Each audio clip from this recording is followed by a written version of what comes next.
Bueno, el tema que hoy nos toca ver se llama Guerra México, Estados Unidos de América. Esta guerra se dio entre el año de 1846 a 1848.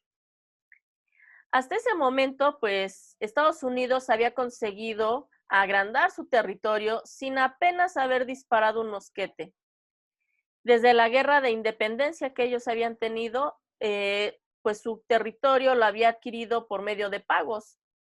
La guerra contra México iba a cambiar esto que ya tenía Estados Unidos y supondría el nacimiento de un Estados Unidos beligerante y militarista con sus vecinos. Vamos a recordar que Estados Unidos fue quien emitió la doctrina Monroe, que decía América para los americanos, y que este concepto pues fue tomado de diferentes formas por diferentes estados. México pensaba que era una declaración de protección, mientras que hay estudiosos de la historia que dicen que en realidad pues era una declaración de Estados Unidos hacia los demás territorios. James Polk buscaba un conflicto que durara lo justo e infringiera daño a México, tanto como para poder en México o poder comprarle a México y poder así tener la paz, cediéndole México el territorio a Estados Unidos.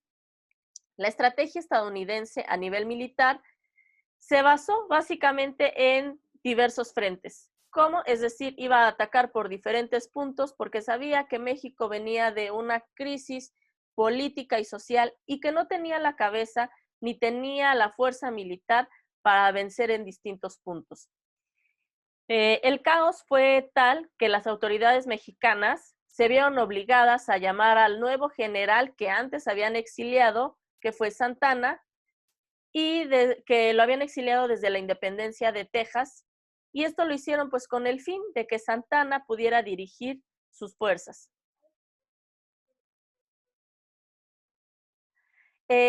Lo que ahorita vamos a ver es la cronología de cómo se dio esta guerra de México-Estados Unidos. En 1845, el 29 de diciembre para ser exactos, el Congreso de Estados Unidos firma la admisión de Texas, con lo que se convierte en el estado número 28 de la Unión Americana. Recordemos que Texas ya había declarado su independencia, pero México seguía en una batalla por recuperarlo.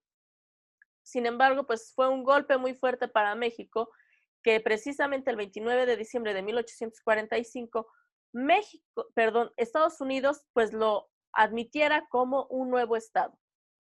En 1843, el presidente estadounidense James Polk ordena al general Taylor la ocupación del territorio disputa entre el Río de las Nueces y el Río Grande.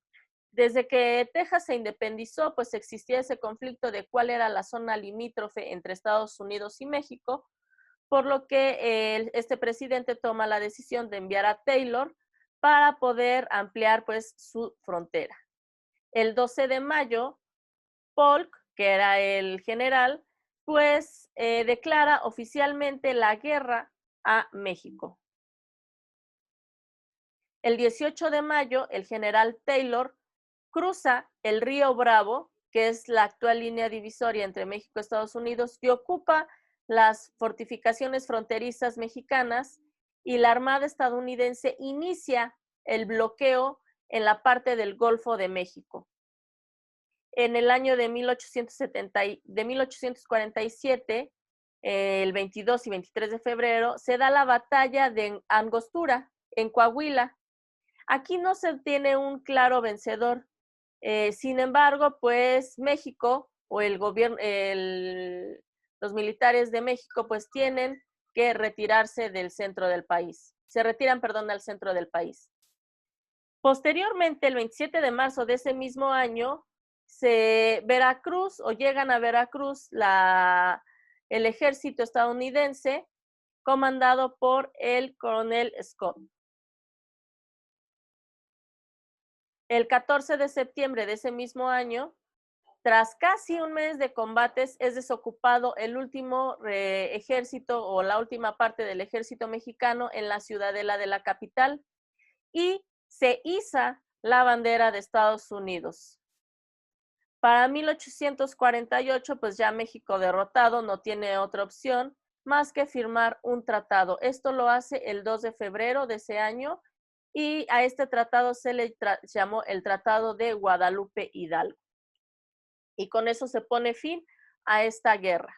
Ahora vamos a ver un poquito qué fue ese Tratado de Guadalupe Hidalgo que por fin pone o que termina de poner fin a esta guerra en la que México pues estaba completamente abatido. La guerra terminó el 2 de febrero de 1848 con la firma de este tratado y dentro de las acciones concretas que fijaba este tratado era, 1, levantar el bloqueo en los puertos mexicanos. Recordemos que pues Estados Unidos fue su estrategia, ¿no? Atacar y bloquear a México para no recibir ayuda y para poder atacar por diferentes lados. Repartir a los prisioneros de guerra, repatriar, perdón, es decir, que se iban a regresar a su lugar natal todos aquellos prisioneros que tenían. Delimitar la frontera entre ambas naciones de la siguiente manera, entre el Golfo de México hasta el Océano Pacífico, pasando a través del río Gila, el río Bravo, el río Colorado y los linderos de Nuevo México y la Alta California. Además, los mexicanos tuvieron que renunciar a sus reclamos sobre Texas. Ya no podían nunca más tratar de invadir Texas, pues ya era territorio de Estados Unidos y lo acababan de aceptar con el Tratado de Guadalupe Hidalgo. También fue así que se apoderaron y se tuvo que renunciar a los estados de Arizona, California, Nevada, Utah, Nuevo México y partes de Colorado, como Kansas y Oklahoma. Eso sería el tema de hoy. Fue un tema muy corto.